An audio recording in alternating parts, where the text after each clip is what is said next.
I'm so confused. Going into Ava, I thought I knew what to expect. I mean, the plot outline sounded so generic. Ava is a deadly assassin who works for a Black Ops organisation travelling the globe specialising in high-profile hits. When a job goes dangerously wrong, she is forced to fight for her own survival. I mean, I half expected to find out this was originally supposed to be a Jason Statham vehicle that had been rewritten after he passed on it and Jessica Chastain mentioned she had a weekend free. But no, I couldn't find anything like that. As far as I can puzzle out, this is a standalone film that's not based on a graphic novel or paperback thriller or reworked script, anything along those lines. Fine. Ava is a complete mess on its own terms. Actually, what I told you was true, from a certain point of view. You see, Ava for me feels more like two films that don't really have a lot to do with each other, that have been blended together since neither one could apparently reach feature length on its own.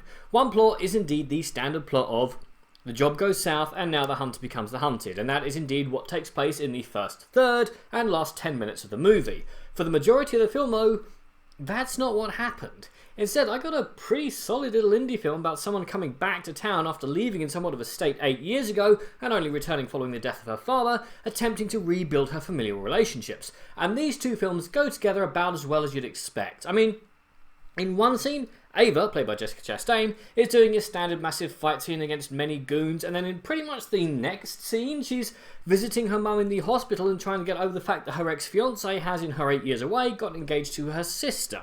I mean, at one point, the film has so little idea of what to do with its trained killer on the run from the shady company that used to employ her plot that it throws in the local triad for Ava to fight, instead of having her family come under attack from the company's goons.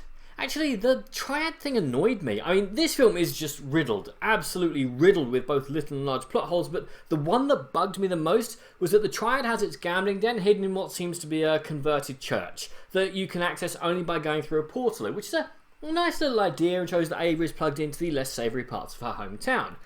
A few scenes later, that exact same space is a nightclub. Did they all come in through the portaloo? Do they all have to leave via the portaloo? What happens when someone wants a cigarette? Is the bouncer always having to tell people to stop hanging around the portaloo and go smoke around the corner? Or do they just come in for this via the front door? In which case, why use the portaloo at all? Just bribe a priest and use a side room for your gambling. Get on with it. Yes, get on with it! Look, there's some interesting fights, but they're so few and far between that they just sort of come out of nowhere and interrupt my indie film. The end fight was so badly set up that it seemed that maybe 15 minutes of runtime was removed in a bid to keep this film at 90 minutes. Oh, and the ending, it's firstly a complete letdown, then this film's sequel bait, to which I wish it the best of luck, and then it just keeps going for a few more minutes when what little interest I had in this film had completely evaporated.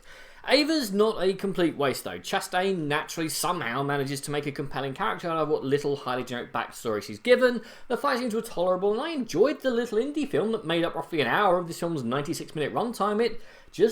It wasn't what I signed up for. Look, Ava is two films that have nothing to do with each other which have been spliced together and it shows. Both films work individually but not together, and I can see people who just wanted an action film getting bored and switching off, but there's stuff here that could have worked if the script had been tweaked slightly. As is, I think that you should skip it. But what do you guys think, and what is your favourite The Job's Gone South and Now the Hunter Becomes the Hunted film? Comment below, let me know. I'm Daniel, it's been a dunking. If you enjoyed this video, please like, share and subscribe.